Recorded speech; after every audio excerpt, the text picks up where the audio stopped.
Bonjour, donc nous allons continuer notre travail sur le livre Maths et Matrices. C'est un Wikibook.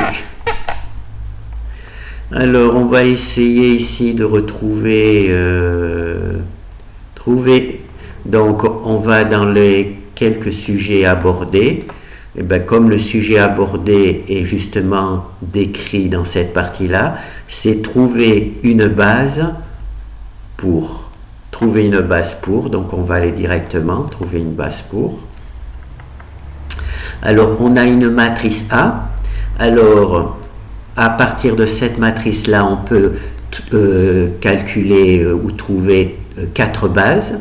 Alors il y a une base pour l'espace ligne, d'accord, de A. Alors par réduction de ligne, ça veut dire qu'on va utiliser Gauss-Jordan. Associé à cette base ligne pour un espace ligne de A, on peut associer une base pour le complément orthogonal de A. Donc, une base pour l'espace ligne et une base pour le complément orthogonal de A sont associées. On peut aussi calculer une base pour l'espace colonne de A, au lieu de calculer pour les lignes, on peut travailler sur les colonnes, aussi par réduction de lignes, ça veut dire qu'on utilise Gauss-Jordan. On peut associer à cette base pour un espace colonne de A, on peut associer une base pour le complément orthogonal de A transposé. D'accord? Donc on va voir ça. Alors dans un premier temps, je vais vous montrer ça de manière théorique en quelque sorte. Et ensuite, on verra ce que l'on peut faire en langage C pour travailler sur ce sujet. Alors, trouver une base pour l'espace ligne de A par réduction de ligne. Donc, comme je vous l'ai dit, réduction de ligne, ça veut dire Gauss-Jordan. Alors, le résultat, c'est que la position des pivots de AB, donc on crée un système AB, donne la position des lignes de A qui forment une base pour l'espace ligne de A. Donc là, on a une matrice A. On a appliqué à cette matrice-là Gauss-Jordan. J'ai donc supprimé la B, le système AB. J'ai juste conservé la matrice A. Alors, en appliquant Gauss-Jordan, on se retrouve avec 2 pivots. D'accord? La matrice a 3 lignes et elle a 2 pivots. 1 et 2, d'accord. Et donc ces deux lignes représentent justement ce qui est donné ici, c'est-à-dire la position du pivot de AB. Alors ici il y a 2 positions qui ont été calculées grâce à Gauss-Jordan, donne la position des lignes de A qui forment une base pour l'espace ligne de A. Donc ces 2 lignes forment une base pour l'espace ligne de A. D'accord? On se retrouve donc avec une matrice 3 lignes et 4 colonnes. Une fois qu'on a appliqué Gauss-Jordan, on se retrouve avec 2 pivots. Et ces 2 pivots, les lignes associées à ces 2 pivots, forment une base pour l'espace ligne de A. Voilà. Donc ça, ce qu'on va voir, c'est en langage C comment on peut traiter ce problème. Ensuite, il y a là, on l'a vu pour une base pour l'espace ligne de A, d'accord? Maintenant, on va voir la même chose pour une base pour l'espace colonne de A. Donc, c'est tout simple. Une fois, ici, c'est pour les lignes, et ici, c'est pour les colonnes.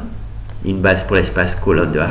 Donc, on va voir comment le traiter. On repart tout simplement de la même manière avec notre matrice A. On calcule les pivots, donc on crée un système AB, et moi j'ai juste récupéré A, j'ai éliminé le B. On se retrouve avec 2 pivots, les 2 mêmes pivots que le truc. Alors, la position des pivots de AB, donc c'est la position ici des pivots de AB, d'accord, donne la position des colonnes de A qui forment une base pour l'espace colonne de A. Ça veut dire, ici il y a un pivot, et donc, la colonne correspondante au pivot, c'est cette colonne-là. Donc, cette colonne-là forme une base pour l'espace colonne de A. Et comme il y a un deuxième pivot, eh bien, cette deuxième colonne forme aussi un espace pour la colonne de A. Donc ces deux lignes, ces deux colonnes-là, elles ne rentrent pas en compte. Alors, premier pivot correspondant à la matrice A, c'est cette colonne, hein, qui forme une base pour l'espace colonne de A. Et comme il y a un deuxième pivot ici, on saute cette colonne-là, pardon, parce qu'il n'y a pas de pivot. Donc on passe à cette colonne-là, hein, et donc c'est cette colonne-là ici. Et cette colonne-là, comme elle n'a pas de pivot, eh bien, elle n'appartient pas à une base pour l'espace colonne de A. Donc là, c'est les deux plus évidents, hein. Alors maintenant, on va voir les choses qui sont un peu plus complexes. Alors, on a associé à une base pour l'espace ligne de A, on a associé une base pour le complément orthogonal de A. Donc, on va voir ce que c'est.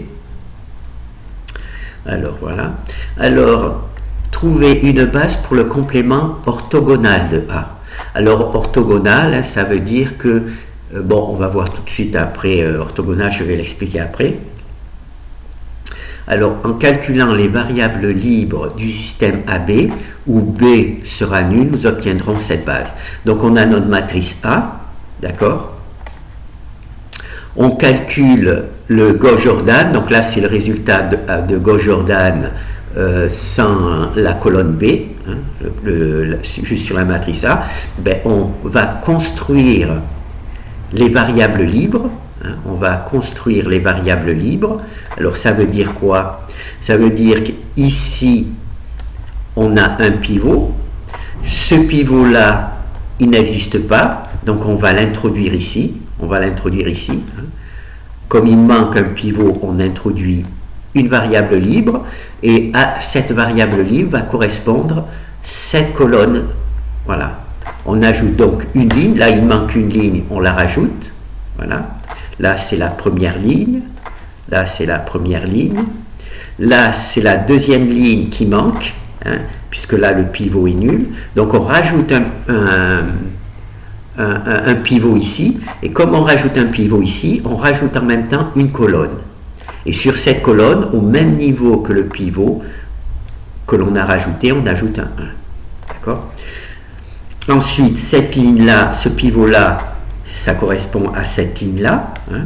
Donc là, le troisième, 1, 2, 3, 1, 2, 3. Donc là, c'est bon, il n'y a pas à faire. Par contre, il manque un pivot ici. Hein. C'est ce pivot-là qui manque. D'accord? Il manque donc ce pivot et ce pivot. Donc on rajoute une ligne ici, hein, pour avoir le pivot ici, c'est-à-dire mettre un 1 ici. Et donc, comme on a rajouté une ligne ici, il faut rajouter un pivot ici, d'accord, mais aussi une deuxième colonne. Voilà. Donc, on a rajouté, comme on a rajouté une ligne ici pour avoir le pivot, ce pivot-là qui manquait ici, on a rajouté une colonne et dans lequel il y a aussi le 1 qui correspond au pivot. Alors, ici, il manquait un pivot, hein, il manquait ce pivot ici. On l'a donc rajouté ici. Comme on a rajouté une ligne, hein, on rajoute aussi une colonne. Voilà, tout simplement. On rajoute aussi une colonne.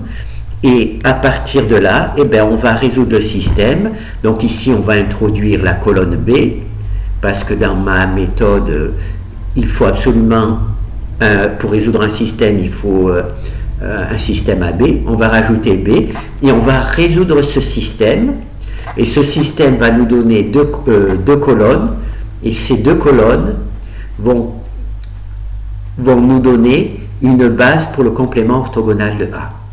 Et ces deux colonnes, quand on va les multiplier, quand on va multiplier la première ligne de A par cette première colonne de A, hein, une fois qu'on aura résolu le système, on obtiendra, quand on calculera le produit scalaire, on obtiendra 0.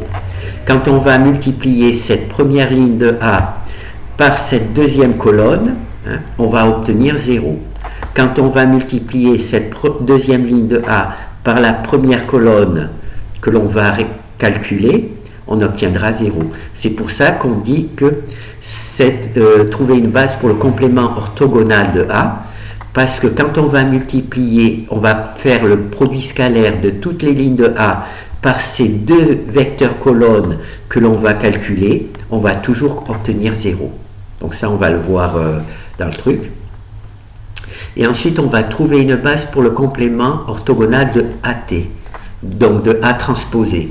Là, au lieu de partir de la matrice A, on va partir de sa matrice transposée, la transposée de A. Et on va faire exactement la même chose. On va introduire des variables libres, là où elles manquent. On va introduire pour chaque variable libre introduite, il y aura sa colonne associée. Hein. Là, il manque une variable, il manque un pivot, donc on rajoute une variable libre, on rajoute naturellement une ligne, et on va rajouter, et bien là on va faire la même chose, simplement ici c'est fait sur la matrice A, hein, alors qu'ici on va faire exactement la même chose, mais sur la transposée de A. Et on va obtenir exactement aussi une collection de colonnes, et quand on va multiplier ces colonnes par les lignes de la matrice transposée de A, hein, par les lignes, on va multiplier, donc là ça sera la transposée, hein, je ne vais pas le marquer, mais enfin ça sera la transposée de A. Quand on va multiplier, quand on va prendre le produit scalaire de la matrice, de la transposée de A, par ces colonnes là, on va aussi obtenir toujours 0, d'accord? Multiplier ça par ça, produit scalaire de ça, par cette colonne, produit scalaire de ça par cette colonne. Simplement ici, il faut imaginer que c'est la transposée. Ici, c'est aussi la transposée. Et on a créé un système avec la transposée de A et B. On a trouvé ces deux colonnes. Hein. Donc là, c'est les initiales. Hein. Bien entendu, ensuite, il faut résoudre le système pour avoir les bonnes colonnes. Et bien, on obtiendra exactement le complément orthogonal de AT, c'est-à-dire toutes les colonnes que l'on aura calculées ici seront orthogonales aux lignes de AT. Voilà. Donc le vecteur libre, alors lorsqu'on calcule, c'est les vecteurs libres de B, X, B, seront une base pour le complément orthogonal de A transposé, où B est l'espace colonne de A. D'accord? L'espace colonne de A, vous vous rappelez, c'est l'espace colonne de A, ce sont ces valeurs-là, pardon. C'est ces valeurs-là, donc c'est bien la transposée. Voilà. Là, il y a 1, là c'est pour l'espace colonne, c'est ces valeurs-là et ces valeurs-là. D'accord? Quand on va multiplier ces deux vecteurs-là, ces deux vecteurs colonnes-là, par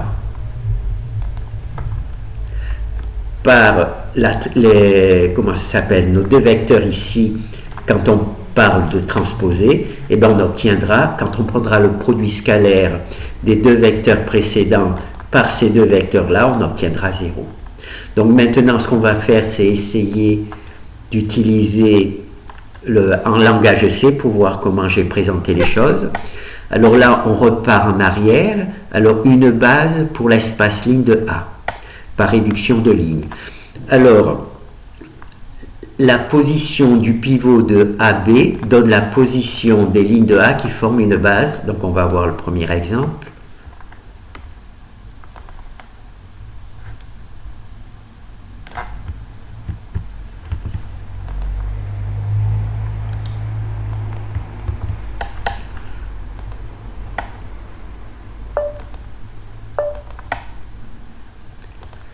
Alors on a une matrice A, on veut appliquer Gauss-Jordan, donc il faut créer un système AB, donc on introduit B, B doit être nul. Hein. On a donc notre système AB, donc il est ici, hein, le système AB de tout à l'heure, hein, au-dessus, hein, c'est le système de AB. Alors on applique Gauss-Jordan, alors on s'aperçoit ici il y a un pivot, donc on récupère cette ligne. Ici, il n'y a pas de pivot, donc on ne récupère pas cette ligne, hein, on la saute. Ici, il y a un pivot, pardon. Ici, il y a un pivot, donc on récupère cette ligne, d'accord. Donc ici, il n'y a pas de pivot, mais il y a un pivot ici, donc on récupère cette ligne. Voilà, elle est là. Alors, ici, il n'y a pas de pivot, ici, il n'y a pas de pivot, mais ici, il y a un pivot, donc on récupère cette ligne. Voilà. Elle est ici. Et la dernière ligne ici, il n'y a pas de pivot du tout, donc on récupère rien du tout, donc on a juste les 3 premières lignes. Et ces 3 premières lignes forment une base pour l'espace ligne de A. Ces 3 lignes forment une base pour l'espace ligne de A. D'accord? On récupère les lignes dans lesquelles il y a le pivot. 1 pivot, 2 pivots, 3 pivots, et on récupère, voilà. Donc on va faire le deuxième. Pour nous, voilà. Donc le deuxième, il est là, je pense.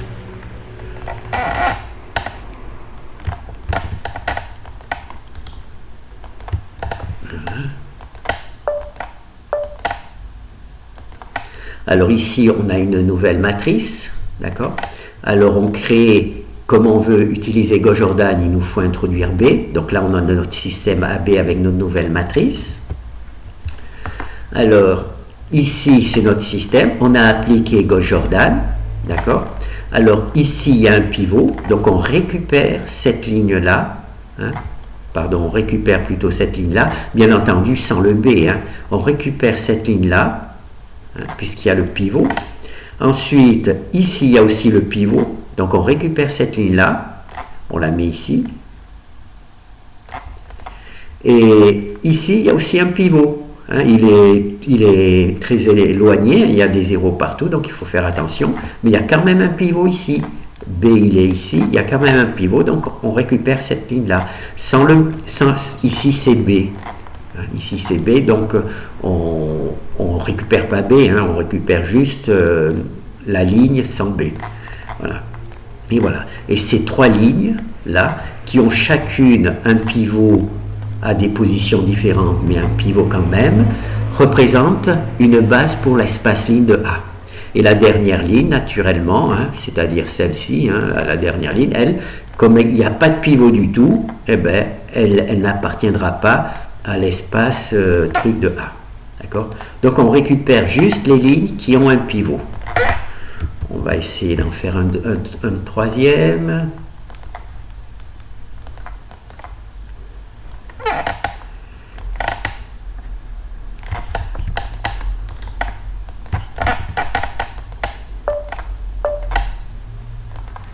Alors, on a notre matrice A, une nouvelle matrice A, donc il y a toujours B, on crée un système AB. On a notre système AB, on applique GoJordan. Alors là où c'est qu'il y a un pivot, hein, en fait il n'y a qu'un seul pivot, c'est tout simple. Voilà. Là où c'est qu'il y a un pivot, on récupère la ligne. Voilà, on récupère la ligne. Et comme là, il n'y a pas de pivot du tout, tout le reste, il n'y a pas de pivot, et bien notre base pour l'espace ligne de A, notre base pour l'espace ligne de A est composée d'un seul vecteur. Alors on n'oublie pas, hein, ça c'est B, donc on ne le récupère pas, on s'arrête juste là. Allez, on va faire le dernier, hein, comme ça on aura fait tout le système.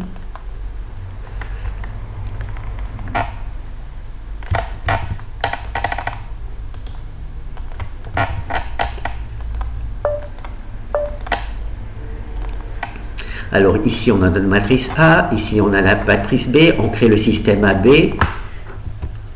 on applique GoJordan, alors on essaie de sélectionner les lignes dans lesquelles il y a un pivot, hein, pour créer notre espace ligne de A.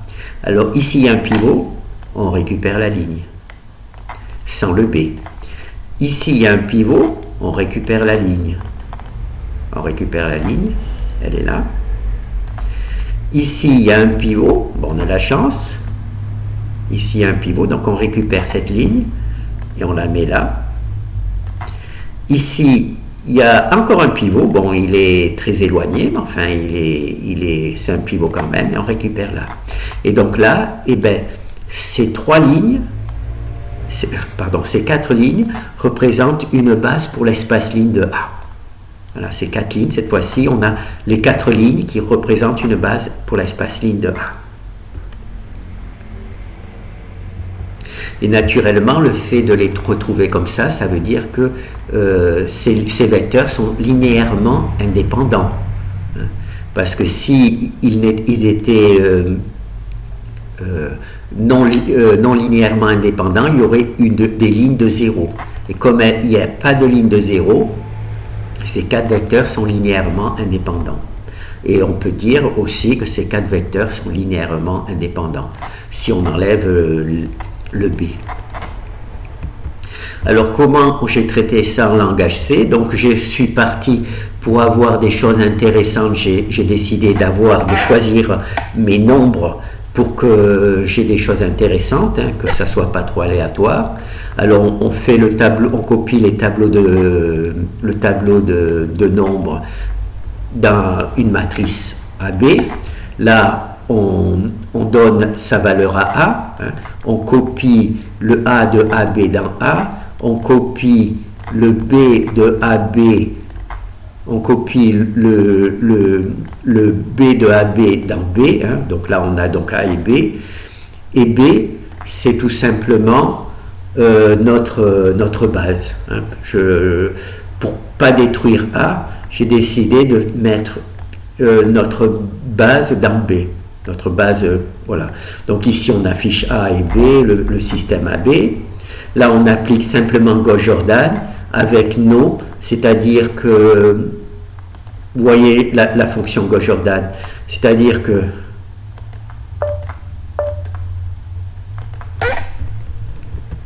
quand il y a no, par exemple ici, il garde la valeur au-dessus. Quand il y a no, ici, il garde la valeur au-dessus. Quand il y a no, ici, il garde les valeurs au-dessus. D'accord? Et s'il y avait yes, ici il y aurait 1, ici il y aurait 1, mais ici il y aurait 0. Ici il y aurait 1, mais ici il y aurait 0 et 0. Quand il y a yes, il fait l'algorithme complet. Avec no, il conserve les valeurs qui sont au-dessus. Voilà. Donc ça c'est bon, là c'est Gauss-Jordan, on ne peut pas aller dans la fonction Gauss-Jordan parce que ce n'est pas le sujet. Et là, on copie A et B, on copie le A de AB dans A. Voilà. Donc là, on a nos vecteurs et on les affiche ici. D'accord? Oui. Donc, là, on a notre système qui est résolu. D'accord? Notre système est résolu. Donc, il nous faut récupérer A pour avoir les vecteurs. Donc, on récupère le A de AB dans A. Ici, on veut supprimer, ici on veut copier la première ligne dans B, la deuxième ligne de A dans B, puisque c'est B qui va être notre base, c'est celle qui va être affichée, et ici, truc. Alors dans les versions précédentes, par exemple, donc là vous avez vu, on copie les 4 lignes, parce que les 4 vecteurs, les 4 lignes font partie de la base.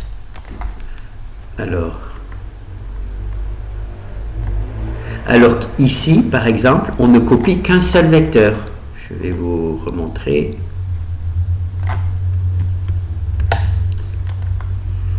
Alors, ouvrir.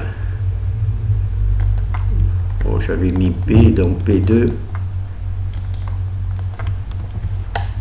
Hein?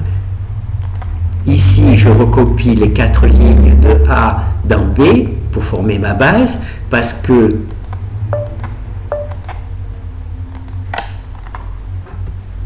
les 4 lignes ici ont chacun un pivot. D'accord? Ils ont chacun un pivot. Donc ma base est formée de 4 vecteurs. Par contre, ici,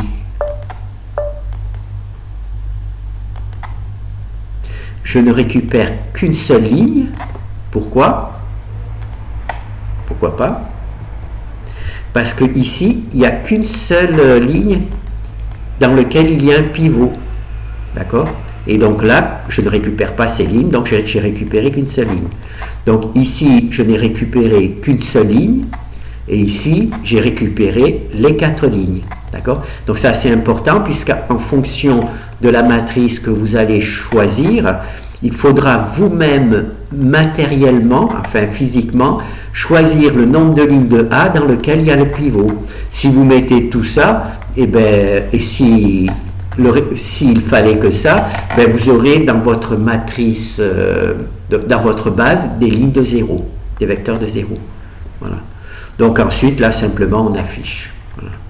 Donc il y a notre matrice A, on applique Gauss-Jordan avec no, on applique Gauss-Jordan avec no, et on copie le résultat, toutes les lignes de A dans lesquelles on a un pivot. Bon, là, c'est copier row, copier une ligne de A, la première ligne de A, dans la première ligne de B, parce que B, notre base est formée d'une seule ligne. Ici, c'est copier row, copier une ligne, copier la première ligne de A dans la première ligne de B, ensuite copier la deuxième ligne de A dans la deuxième ligne de B, la troisième ligne de A dans la troisième ligne de B, la quatrième ligne de A dans la quatrième ligne de B, parce que notre matrice, elle a 4 vecteurs. Il y avait 4 pivots. Voilà. Il y avait 4 pivots. 1 pivot, 2 pivots, 3 pivots, 4 pivots. Voilà. Et là, donc, on a formé notre base avec 4 vecteurs linéairement indépendants et qui représentent une base pour l'espace ligne de A. D'accord? Donc ça, c'est à faire, à vérifier, à refaire vous-même pour chaque exemple différent. En fonction de l'exemple, tout le reste, je pense que c'est automatique. Là, vous n'avez pas besoin de modifier. Vous modifiez cette valeur-là, vous mettez la valeur qui vous intéresse. Donc là, cette partie-là, vous ne la modifiez pas. Cette partie-là non plus, vous ne la modifiez pas. Par contre, c'est ici que vous devez sélectionner les bonnes lignes, celles qui ont un pivot. S'il y a que la première ligne, c'est la première ligne. S'il y a la première ligne et la troisième, voilà, vous faites la première ligne et la troisième. Si c'est la première ligne et la quatrième, vous faites la première ligne et la quatrième. Ça, c'est à vous de le faire physiquement. Donc là, c'est bon. Alors, je vais fermer ça.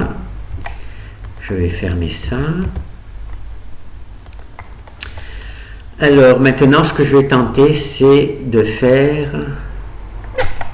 Alors, trouver une base pour le complément orthogonal de A. Donc, on a fait cette partie-là, et cette partie-là, c'est la base associée.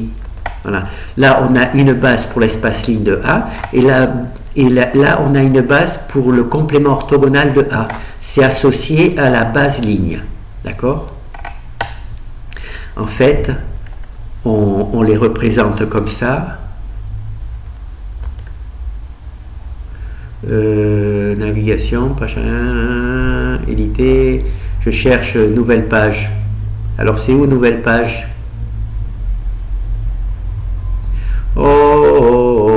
Allez, nouvelle page. Pourquoi? Nouvelle page avant.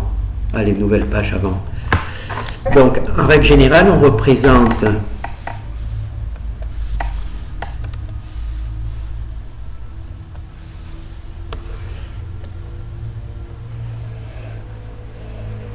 voilà, on représente, alors ça c'est bon, on représente ici, c'est l'espace ligne, l'espace ligne,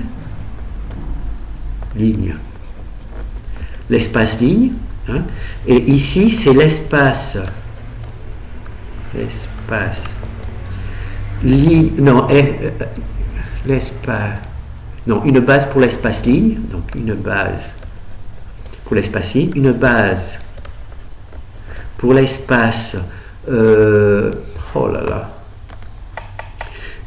une base pour le complément orthogonal de A. Une base pour le complément orthogonal de A. J'aurais mieux fait de faire comme ça. Voilà. Oh là. Alors, tac, tac, tac, tac, tac, tac, tac, tac, tac, tac, tac. Voilà. Une base pour le complément orthogonal de A.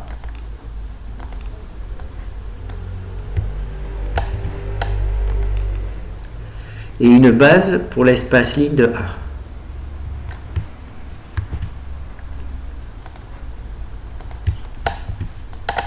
Voilà. Voilà, ici on aurait donc une base pour l'espace ligne de A et une base pour le complément orthogonal de A. Et on voit que l'orthogonalité est représentée par ce petit truc. Voilà. Les deux sont orthogonaux. D'accord? Les deux sont orthogonaux. Donc là, je me balance un petit peu trop.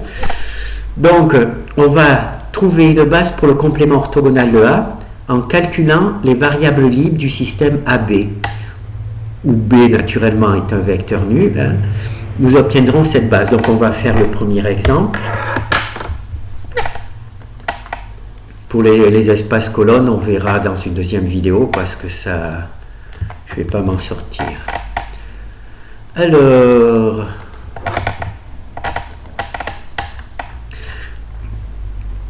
on va voir ça. Alors, on a une matrice A. D'accord? Ce que l'on cherche, c'est une base pour le complément orthogonal de A. Alors, la première chose, c'est qu'on va créer un système AB, le même principe. On va appliquer Gauss-Jordan. D'accord? Gauss-Jordan va nous donner une liste de pivots. Là, il y en a 3. Un pivot, 2 pivots, 3 pivots. D'accord? Nous, ce qui nous intéresse pour notre base, pour calculer notre base pour le complément orthogonal de A, on a besoin des variables libres du système AB. Donc on va construire les variables libres de notre système AB. Alors pour cela, on va introduire les lignes qui manquent. Donc là, on s'aperçoit qu'il y a un pivot, donc c'est bon. Par contre, là, il n'y a pas de pivot, donc il manque une ligne. On la rajoute ici. On a rajouté la ligne qui manque. Là, il y a un pivot, donc c'est bon. On met le pivot. Là, il manque un pivot, donc il manque une ligne. Ah, oui, il manque une ligne. Donc on rajoute une ligne ici. Là, on arrive ici, il manque encore un pivot. Donc on rajoute une autre ligne. Donc là, on a rajouté deux lignes nulles. Hein, parce qu'il manque deux pivots. Il manque deux pivots ici. Et ici, on a le dernier pivot. Et bien, le dernier pivot, il est ici. Cette ligne-là ne rentre pas en compte. D'accord ? Et là, on a bien une ligne avec ici la possibilité de mettre un pivot, une ligne, la possibilité de mettre un pivot, la possibilité de mettre un pivot et un pivot. Donc là, c'est cette fonction-là qui fait ce travail-là. Maintenant, il y a la fonction qui met les variables libres, c'est-à-dire cette fonction-là, elle rajoute une ligne et elle rajoute une colonne. Alors ici, il y a B, hein, BB. Donc comme là, elle a rajouté une ligne, elle a rajouté la colonne correspondante. Là, elle a rajouté, là, elle a rajouté deux lignes, elle a rajouté deux colonnes. Oui, deux colonnes. Deux lignes, deux colonnes, voilà. Et ensuite, eh bien, ici, il y a le pivot, donc c'est pas. Donc cette colonne-là correspond à cette ligne-là qui a été rajoutée. Ces deux colonnes-là correspondent à ces deux lignes qui ont été rajoutées.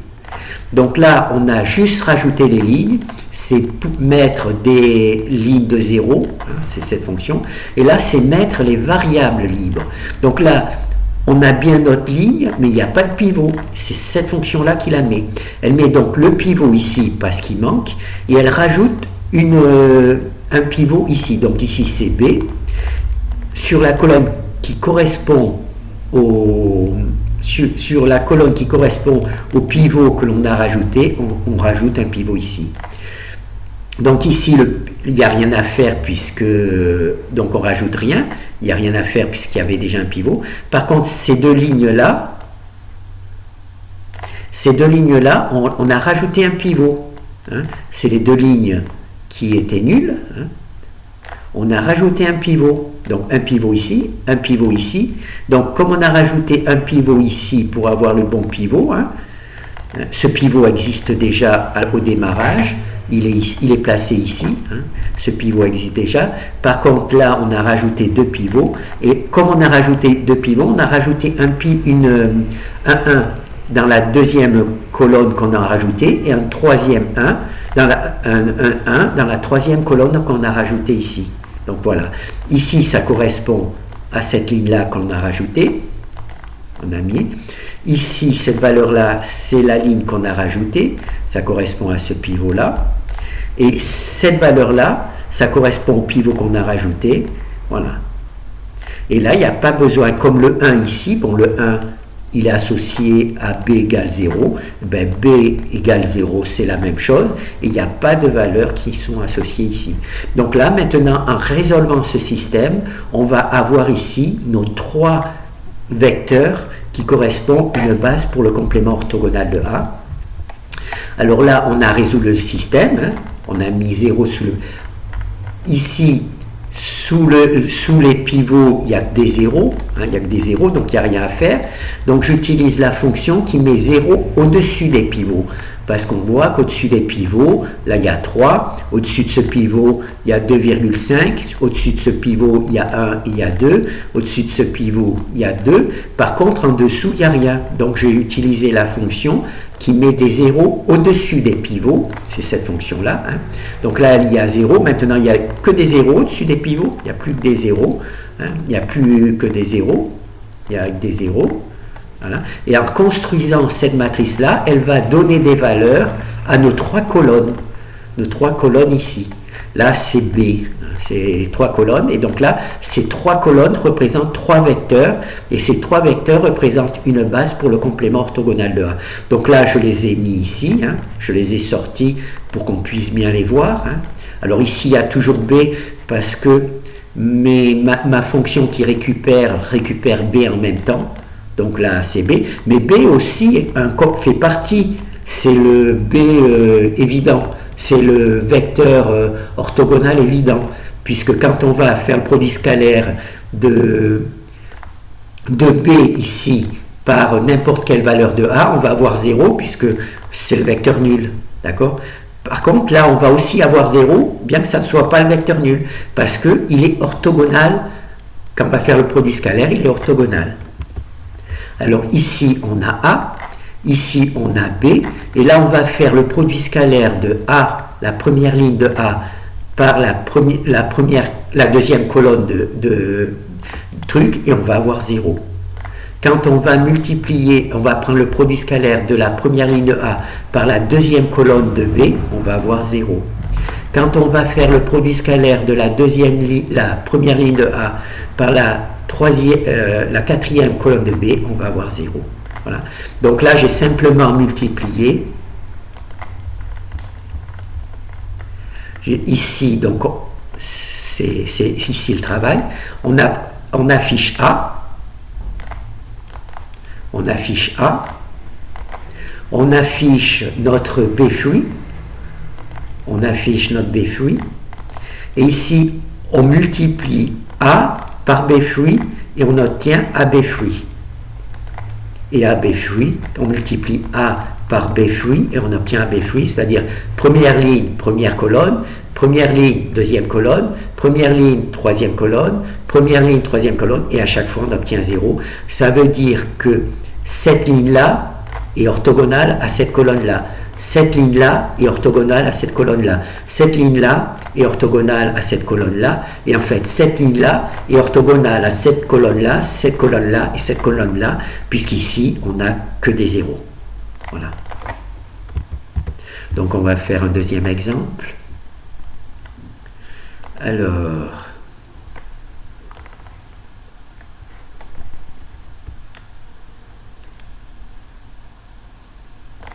je me suis trompé de truc. Donc c'est ici, c'est le deuxième, c'est ici. Alors ce qu'on cherche, c'est le complément orthogonal de A, c'est-à-dire un ensemble de vecteurs que quand on multiplie ce vecteur, quand on prend le produit de la matrice A par ces vecteurs, on obtient le produit scalaire nul. Alors là, on a notre matrice A, on a B. Là, c'est un cas particulier pour moi, parce que comme je vais utiliser Gauss-Jordan, Gauss-Jordan oblige d'avoir un vecteur B. Il est possible que dans vos méthodes personnelles, vous puissiez le faire sans introduire B. Mais moi, je suis obligé d'avoir B. C'est pour ça que la première colonne sera toujours nulle. La première colonne des trucs, là, ça sera toujours nul. Donc là, on applique tout simplement Gauss-Jordan. Alors, ici, on a un pivot. Ici, on a un pivot. Et ici, on a un pivot. D'accord? Donc, ici, on a un pivot. Donc, c'est bon. Ici, il manque le pivot. Donc, on rajoute une ligne pour avoir nos variables libres. Alors, c'est une ligne de 0. C'est la fonction qui met des zéros. Ici, on a un pivot. Donc, c'est bon. On ne fait rien. Ici, il manque le pivot. Donc, on rajoute une truc. Et ici, il manque encore un pivot. J'espère que je n'ai pas pris les mêmes. Donc là, il manque deux pivots ici. J'espère que je n'ai pas pris les mêmes. Alors, 1, 2 trucs. 2, 10, 14. Oui, je n'ai pas pris les mêmes. Enfin, elles ont la même logique. C'est peut-être pas plus mal, puisque ça permet de revoir dans deux exercices différents la même logique. Donc là, on voit qu'il manque deux pivots. Et bien, ces deux pivots correspondent à ces deux lignes. C'est des matrices différentes, mais comme elles ont été construites, elles donnent à peu près le même résultat. D'accord? Donc, il manque les deux pivots. Par contre, le dernier pivot, c'est exactement ça, hein, est égal à 1. Voilà. Donc là, on a bien introduit nos lignes nulles, mais il faut maintenant, grâce à cette fonction qui va mettre les variables libres, première variable libre introduite ici, et on la rajoute ici. Alors, j'ai oublié de dire, ici on a rajouté une ligne, on a rajouté une colonne qui correspond. Ici, on a rajouté deux lignes, on a rajouté deux colonnes qui correspondent. Donc, ici, maintenant, on introduit les variables libres. Donc, première variable libre, on l'introduit ici. Là, on a rajouté ici deux variables libres. Et bien, on les rajoute ici, chacune dans une colonne particulière. Alors, maintenant, on résout notre système. Hein. Donc, ici, au départ, au-dessus des variables, des pivots, il y avait encore des valeurs qui n'étaient pas nulles. On y avait des valeurs.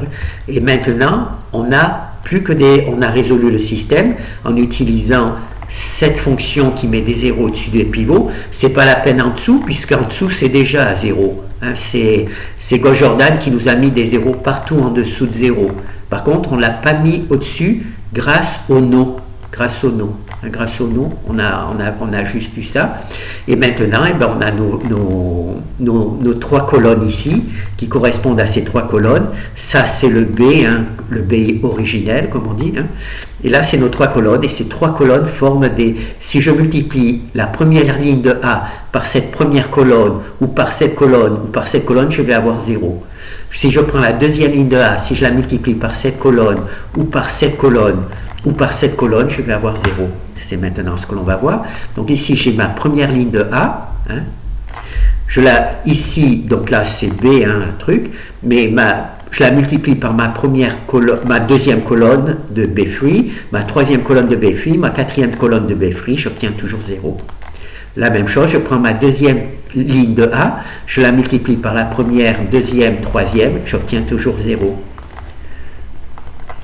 C'est ici, donc là c'est le nouvel exemple, là c'est le nouvel exemple. Et voilà, ici on affiche A, ici on affiche B, enfin B free, ici on multiplie A par B free et on obtient toujours 0. Ici, on multiplie A par B fruit et on obtient toujours 0. Ça veut dire que toutes ces, si c'était des produits scalaires, hein, puisqu'en fait la multiplication de matrice, c'est en fait des produits scalaires où on multiplie des lignes par des colonnes, où on fait le produit scalaire des lignes par des colonnes, et bien on obtient bien 0. Ça veut dire que B fruit est bien orthogonal, hein, les variables, et même 0, hein, puisqu'on obtient aussi 0. Donc même 0, même si c'est le vecteur évident, hein, je ne me rappelle plus comment ça s'appelle, le vecteur évident, et bien on obtient bien 0. Donc ces vecteurs-là, ces vecteurs colonne A, représentent bien une base orthonormale, une base pour le complément orthogonal de A. Elles font bien une base pour le complément orthogonal de A, puisque toutes ces trucs, donc on va essayer de faire tous les exemples. Ça permettra de voir où je me trompe.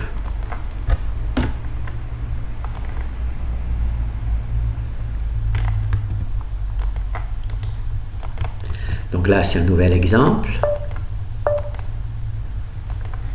Alors ici, on a une nouvelle matrice, d'accord? B, on crée le système AB parce que pour mon travail personnel, quand on applique Gauss-Jordan, il nous faut un B.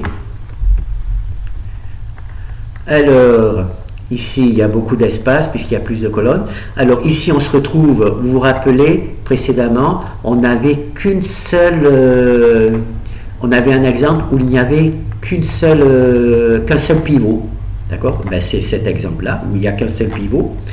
Donc, il nous manque...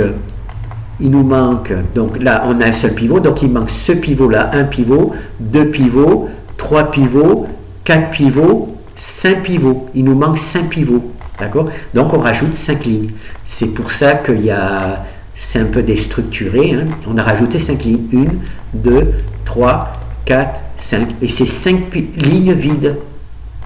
5 lignes vides, avec naturellement 5 colonnes, 1, 2, 3, pardon, 1, donc là c'est B, hein, là c'est B, une colonne, deux colonnes, trois colonnes, quatre colonnes, 5 colonnes, parce que j'ai rajouté 5 lignes, d'accord?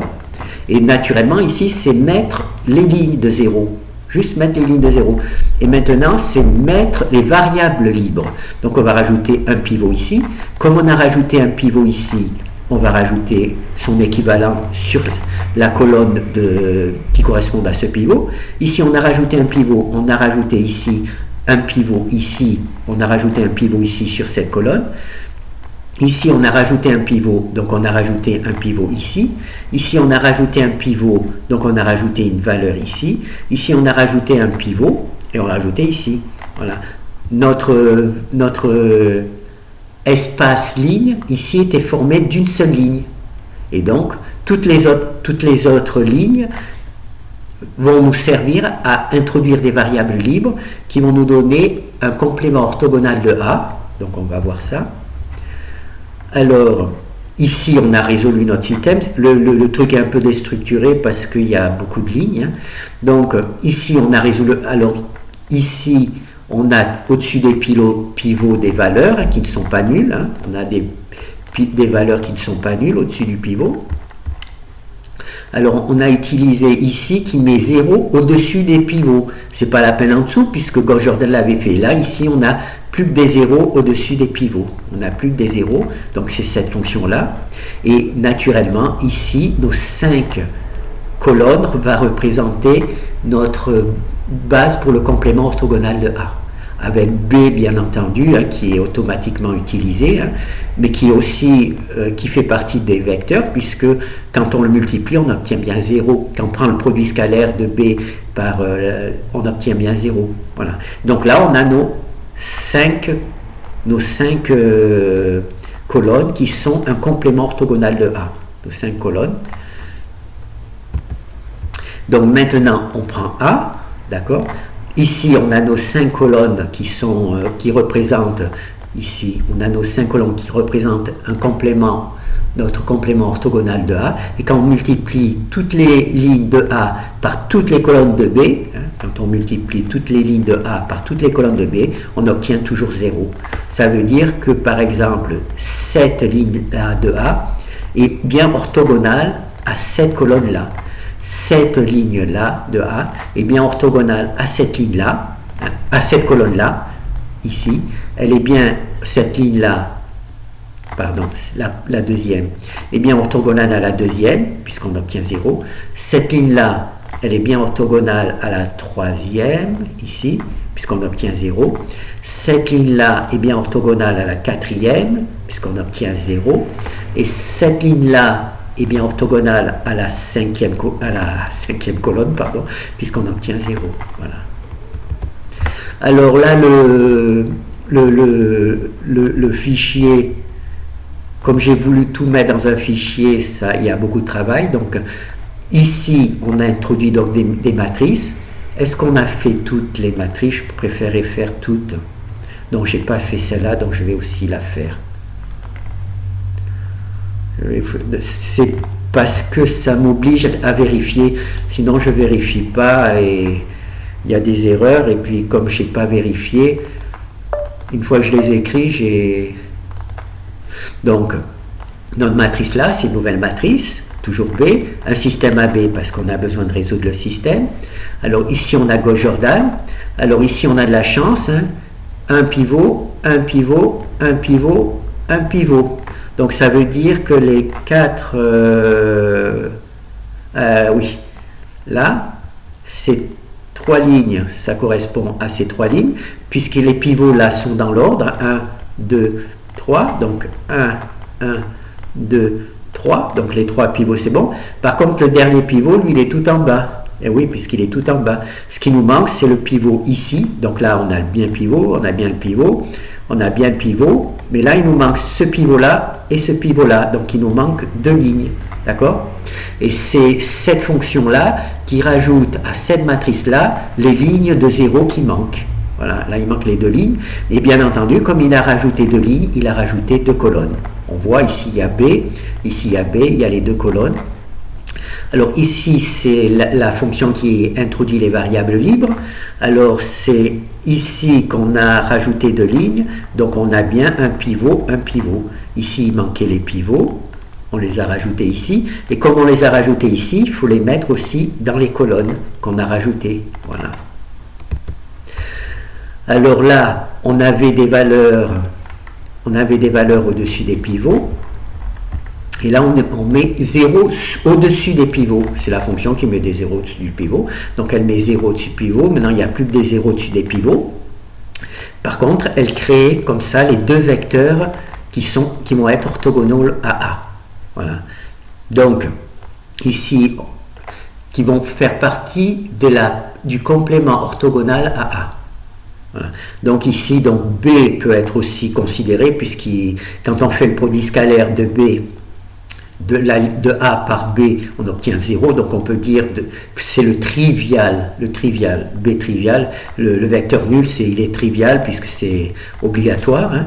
Par contre, cette valeur-là, si on prend le produit, si on fait la multiplication de A par cette colonne-là, on va obtenir que des 0. Si on fait la multiplication de A par cette valeur-là, on va obtenir que des 0. Et c'est ici, voilà. Donc on fait la multiplication de A par cette matrice-là et on n'obtient que des 0. Donc ça veut dire que cette ligne de A est bien orthogonale à cette colonne et à cette colonne. Cette ligne-là est bien orthogonale à cette colonne et à cette colonne. Et donc on a bien ces 2 colonnes représentent bien le complément orthogonal à A. C'est rigolo ça. Non. Représente bien une base pour le complément orthogonal de A. Voilà. Alors là, on va juste voir le code. Donc de manière truc. Hein. On a déjà vu comment calculer les variables libres sur des vidéos. Donc là, je suppose que vous connaissez comment on calcule les variables libres. Donc là, c'est la présentation A, B, A, B. Là, il y a notre Gauss Jordan avec nos, pour qu'il n'enlève pas les valeurs au-dessus. Il enlève bien en dessous des pivots, mais pas au-dessus. Donc, c'est ça. Ensuite, ici, il y a la fonction qui rajoute des zéros. Là, c'est la fonction qui rajoute les pivots. Il rajoute des lignes de zéro avec des colonnes de zéro qui correspondent à chaque ligne. Ensuite, ici, on met, c'est l'algorithme qui permet de mettre des valeurs zéro au-dessus. On résout le système. Ici, donc, on affiche le système résolu. Ici, on récupère le B, puisque c'est dans B qu'il y a les variables libres, les vecteurs libres, et donc les vecteurs qui nous intéressent. Donc, on récupère B. Et ici, on multiplie A par B fruit, le B fruit qu'on a récupéré ici. Ici, c'est copier le B de AB dans B, et le B de AB dans B, et B, c'est...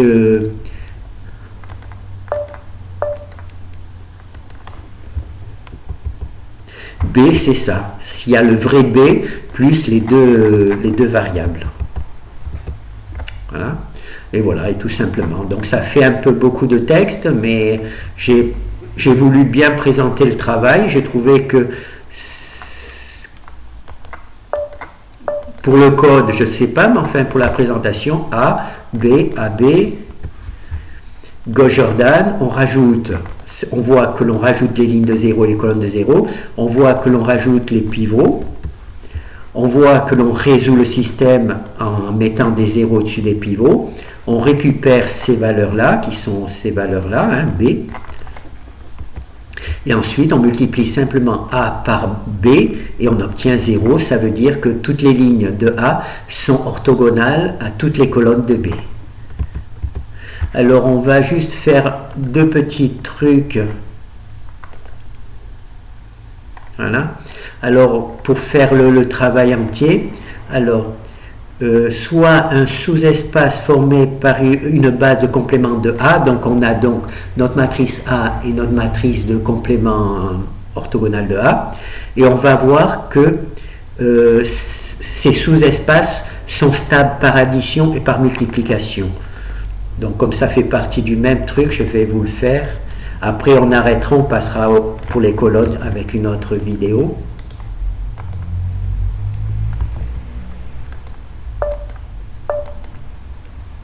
Alors là, vous allez voir que j'ai supprimé tous les calculs intermédiaires, donc ça va être beaucoup plus facile à lire. On a A, on a B, on a le système AB. Et ici, tout le calcul intermédiaire que vous avez vu précédemment, je l'ai caché. Voilà. On a directement le résultat. Voilà. Et maintenant, donc là, on a 3 colonnes, d'accord? C'est le résultat qu'on a vu précédemment. On a 3 colonnes. Si on additionne la colonne 3 et 4, donc on additionne la colonne 3 et 4, et quand on multiplie ces colonnes 3 et 4 par A, on obtient 0. Ça veut dire que là, si on multiplie A par on obtient 0, puisque c'est le complément orthogonal de A, mais on peut aussi additionner 2 colonnes, d'accord, et on obtiendra aussi 0. On va le faire truc. Donc là, on a additionné la colonne 3 et 4, on va additionner la colonne 1, non pas 1 puisque c'est B, la colonne 2 et 3. La colonne 2 et 3. Alors que c'était 3 et 4. Donc A, B, AB. Donc cette fois-ci, on a additionné la colonne 2 et 3. Donc on a additionné ces deux colonnes. Et bien quand on prend la multiplication par cette colonne-là, alors que ce n'est pas des vecteurs libres, là, c'est l'addition de deux vecteurs, et bien on obtient encore 0. Bon, c'est une propriété. C'est une propriété. Nous vérifions que le sous-espace est stable par addition. Et par multiplication, par un scalaire, donc c'est la même chose, simplement au lieu d'additionner deux colonnes, on va en multiplier une par un scalaire, et on va voir qu'on obtiendra toujours le même résultat, c'est-à-dire le produit scalaire de A par ce vecteur multiplié par un scalaire, on va avoir encore 0. Donc on a A, on a B, on a AB. Donc j'ai caché tous les calculs qui permettent d'obtenir cette valeur-là. Là, j'ai le C, c'est celui-là, hein, C3, 1, 2, 3, donc c'est celui-là. On l'a multiplié par 4, donc moins 4 multiplié par 4, ça fait moins 16. Là, moins 4 multiplié par 2, ça fait moins 8. 1 multiplié par 4, ça fait plus 4. Et quand on prend le produit scalaire de A, ou quand on multiplie A par cette colonne dont on a multiplié tous les coefficients par 4, et bien on obtient quand même 0. On va prendre la colonne 3 par exemple, on va prendre la colonne 2, au lieu de multiplier par 4, on va multiplier par 10. Comme ça, ça sera bien visible. Voilà. Donc cette fois-ci, on a pris la colonne 2, c'est celle-ci, hein, on l'a multipliée par 10, c'est bien visible, hein, 3, 30 et 10. Et quand on multiplie, quand on prend le produit scalaire de A par cette colonne multipliée par 10, eh bien on obtient quand même 0. Et ça veut dire que c'est que les sous-espaces est stable par multiplication par un scalaire et aussi par addition. Donc on va voir le code. Alors ici, bon, ben, c'est les matrices, c'est obligatoire. Ici, on affiche. Ici, Gauss-Jordan, mais il n'y a pas d'impression, donc ça fait du travail en moins. Ici, il y a l'ajout des lignes de 0 et l'ajout des variables libres, mais ne sont pas affichées, donc ça fait des trucs en moins. Ici, il y a le système qui a été, comment ça s'appelle, on a mis des zéros au-dessus, puisque Gauss-Jordan c'est en dessous de 0, et là en dessous des pivots, là c'est au-dessus des pivots qu'on met des zéros, donc tout ça a été caché, donc vous avez vu, il y a plus que truc, et on met directement le résultat, c'est-à-dire notre vecteur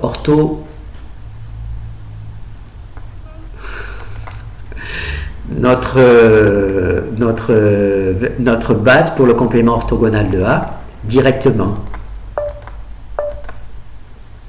Voilà. Donc là, il y a A, il y a le système, et il y a ici notre base orthogonale directement calculée. Elle est directement calculée parce que toute cette partie-là que je vous ai montrée dans les vidéos précédentes pour bien voir les calculs intermédiaires, je les ai neutralisés. Il n'y a plus d'affichage. D'accord ? Et donc là, ça permet de passer de notre système à directement le résultat. On a le résultat, donc là c'est la matrice des pour une base pour le complément orthogonal de A. Donc chacun de ces colonnes c'est une base pour le complément orthogonal de A. Alors là j'ai choisi le deuxième, je l'ai multiplié par 10 et quand j'ai fait la multiplication j'ai bien 0. Voilà. Ici, donc là, je récupère B, hein, je récupère le B de AB dans B fruit, hein, c'est cette valeur-là, hein, je récupère qui était, ah ben oui, là je ne peux pas le montrer puisque je n'ai pas fait les calculs intermédiaires. Et donc là, je copie, je sélectionne ici, je sélectionne la deuxième colonne. Ici, je sélectionne la deuxième colonne que je mets dans CX, hein, et CX, je le multiplie par 4, d'accord, j'obtiens cette valeur-là, et A, je multiplie, le CX, c'était la deuxième colonne que j'ai multiplie par S, par le scalaire, et je donc fais cette multiplication, et j'obtiens bien 0. Voilà. J'ai sélectionné la deuxième colonne, je l'ai multipliée par 10, et ensuite j'ai multiplié par A, par cette deuxième colonne multipliée par 10, et j'obtiens bien 0. Voilà. J'ai multiplié par A, par le scalaire, par la deuxième colonne multipliée par le scalaire, et j'obtiens bien A. D'accord ? Alors c'est ici que je sélectionne les colonnes. Donc je sélectionne la deuxième colonne de B-free, je la mets dans CX. CX c'est un vecteur colonne.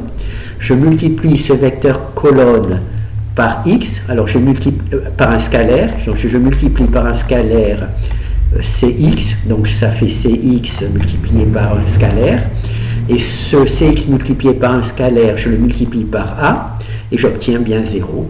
Voilà. Et donc, cela veut dire que nous vérifions si l'espace, le sous-espace est stable par addition et par multiplication par un scalaire. C'est-à-dire que le complément, la base pour le complément orthogonal de A est stable par addition, par une multiplication et par multiplication par un scalaire. Et stable par addition et par multiplication par un scalaire. Voilà. Waouh! Bon, ben là, je crois que pour trouver une base pour l'espace colonne, je ferai une deuxième vidéo. Merci.